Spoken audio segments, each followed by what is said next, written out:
నమస్కారం. సామాన్యుడి నుండి దైవత్వం వైపు. వల్లలార్ అగవల్ 5-6 లైన్స్. వள்ளలార్ జ్ఞాన ఉపదేశం. ఆగమ முடிமேல் ஆரண முடிமேல் ఆగనింట్రు ఓంగియ అరుట్పెరుం జ్యోతి. వేదము భగవంతుని యొక్క తత్వము, గుణము, రూపము, స్వరూపము మొదలైన వాటిని వివరించునది. ఆగమము అనగా జ్ఞానమునకు సంబంధించిన గ్రంథము. శైవ ఆగమములు 28. శైవ ఆగమము పతి, పశు, పాశము గురించి తెలుపును. ఆరణము అనగా ప్రేమ, భక్తి, గ్రంథము. దానియందు ఎటువంటి తర్కము లేదా పరిశోధన చేయకూడదు. దానిలో ఉన్న విధముగా మంత్రములను పఠించవలెను. వేదము లేదా ఆరణము అనగా రిక్, యజుర్, సామ, అథర్వణ వేదములు. ఈ మార్గములో ప్రయాణించి మూలాధారము నుండి ప్రారంభించి నిరాధార చిత్సభ అనే మనస్సును జయించిన స్థితికి చేరుకుంటారు. దానికి బాహ్య రూపముగా చిదంబరమునందు 21,600 బంగారు పెంకులతో కూడిన పొన్నంబలములో చిత్సభానాథుడు నృత్యము చేయుచున్నట్లు చూపి, ఆ నృత్యమును మనస్సును జయించి తమలో తామే దర్శించారు. అదియే ముక్తి సిద్ధి స్థితి.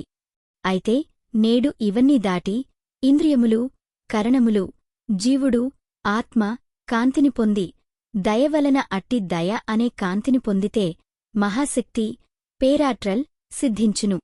చిదంబర రహస్యం మరియు మానవదేహం. మీరు చిదంబరంలోని పొన్నంబళం, బంగారు సభ గురించి అంశం చాలా లోతైనది. 21,600 బంగారు పలకలు. మానవుడు ఒక రోజులో తీసుకునే ఉచ్ఛ్వాస నిశ్వాసాల సంఖ్యకు ఇది సంకేతం. 72 వేలుమేకులు మన శరీరంలోని నాడులను సూచిస్తాయి. చిదంబర నృత్యం బయట జరిగేది కాదు. అది మనలోని చిదాకాశంలో, హృదయ ఆకాశంలో జరిగే జ్ఞాన నృత్యం. మనస్సును జయించినప్పుడు మాత్రమే ఆ ఆనంద తాండవం మనకు అనుభవంలోకి వస్తుంది. దేహం పొందే పరిణామాలు.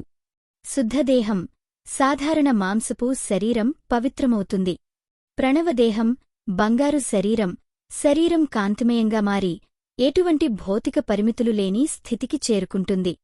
జ్ఞానదేహం, దైవంతో మమేకమే సర్వవ్యాప్తమయ్యే అత్యున్నత స్థితి.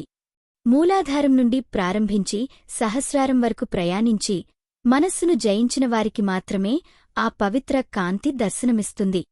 ప్రేమ మార్గంలో తర్కించకుండా భక్తితో సాగితే భగవంతుని కృపవల్ల ఈ సిద్ధి సాధ్యమవుతుంది.